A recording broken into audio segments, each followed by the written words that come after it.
Welcome to class, and in this video we will be discussing the consequences of obedience, and this is the second chapter of the first of this on the same topic, consequences of obedience.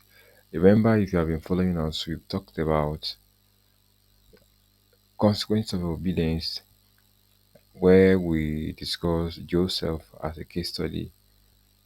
In this video we shall be discussing David as a case study.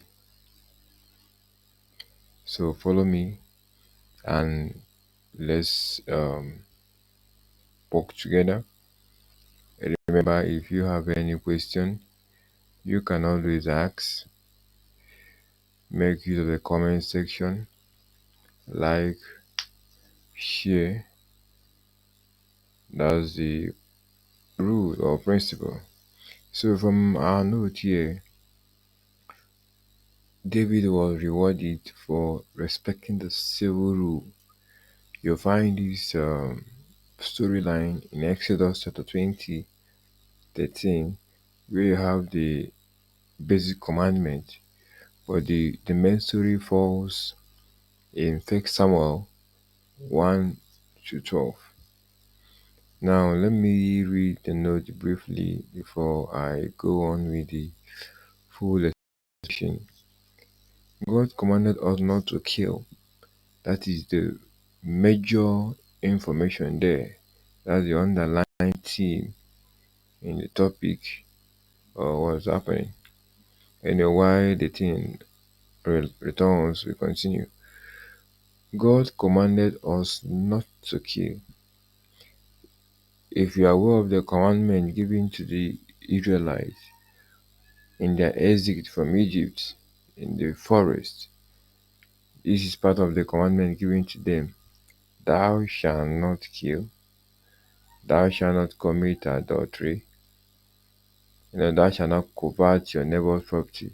So the Joseph case study was on thou shalt not commit adultery. But in the case of David, we are talking about thou shalt not kill. Okay. Now, the story is encapsulated um, in what transpired between King Saul and David, the servant. It's still also a long storyline, but with God we can we'll, run it as fast as possible to meet up with time. Okay. I wonder why the system is not helping us as such. Okay. God commanded us not to kill. This is the sixth commandment. David had an opportunity to kill Saul when Saul was chasing him from one place to another. Okay. Now the key characters here is the Zaphite and Gibeah. These are the and Abda, that's the commander, Abishal, and Joab. Joab, uh, uh, I don't think he surfaced here so much, but the basic people here that are going to form our um, character in this storyline is the Zaphite, Zaph, in brief, as a city, and Abner, the commander, that's Saul's commander, Saul himself, and David with Abishai. Okay, now from the story line, now what really transpired here is There was a war. I want to go back so that you could form a solid background for you to understand. Okay, there was a war between the Philistines and the Israelites, and I think most of us should be conversant with the story between the issue of David killing Goliath.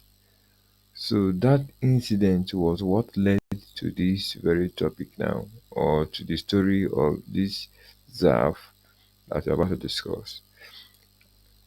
When David, after killing Goliath, Saul became afraid and was angry. Why? Because the women, sang a song, and they said that David, Saul killed 1,000, while David killed tens of thousands. And Saul became jealous and angry and sought to kill David by all means. So he kept pursuing him from one place to another.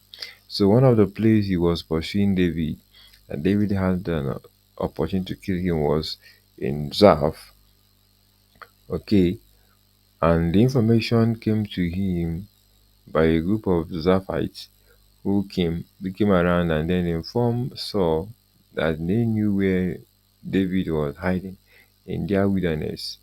And Saul now said, "You go and confirm the location. Come back to me till I can go with you and capture him."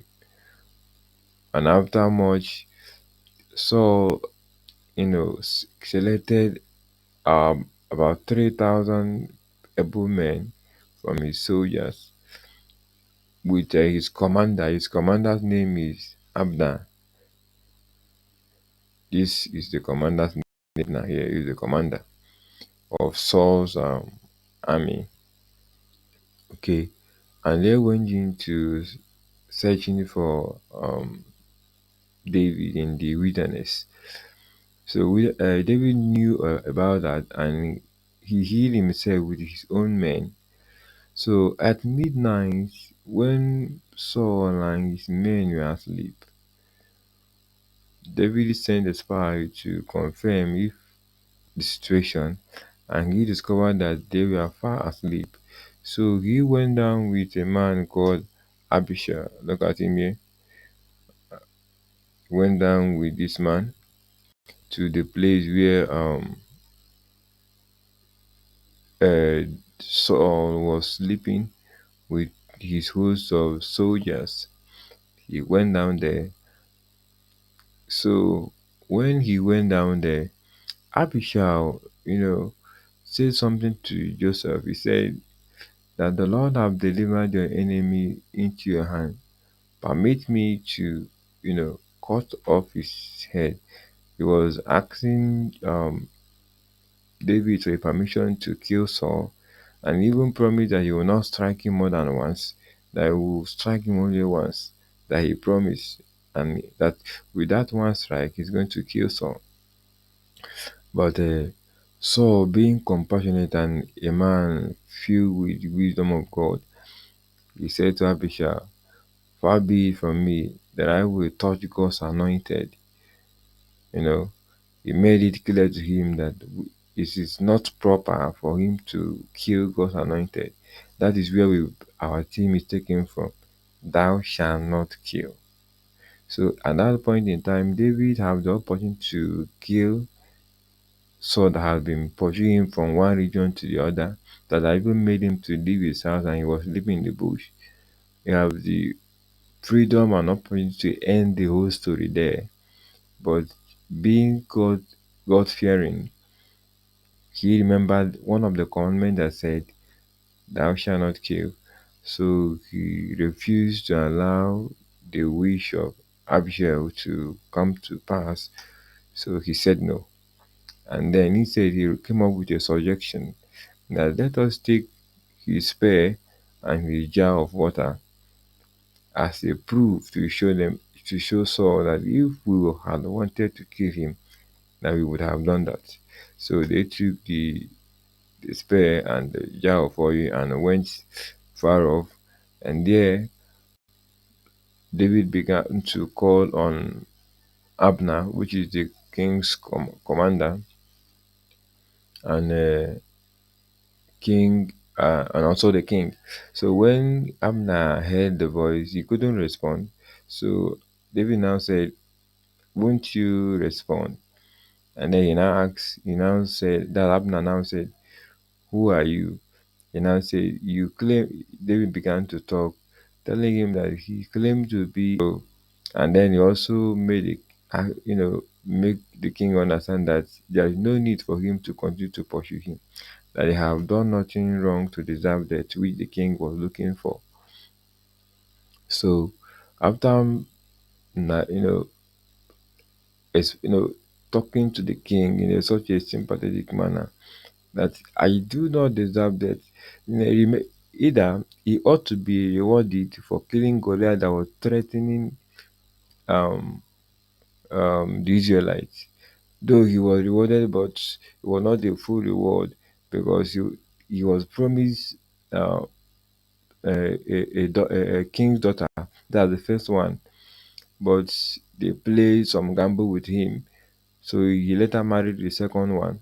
So, but that shouldn't be enough reason for him, for Saul to now begin to pursue him all around. So after all those runs down, explanation to Saul. So Saul now, knowing fully well that if David wanted to kill him, that he would have done that.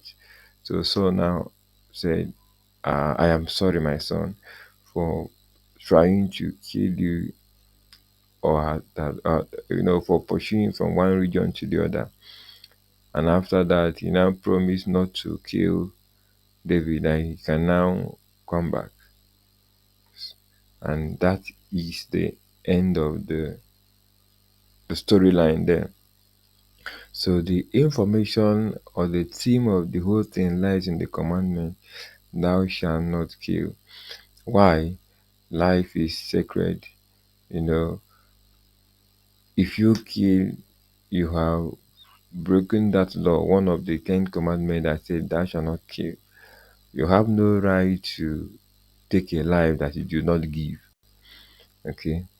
And the Bible says that God will require of every man any life that you wasted.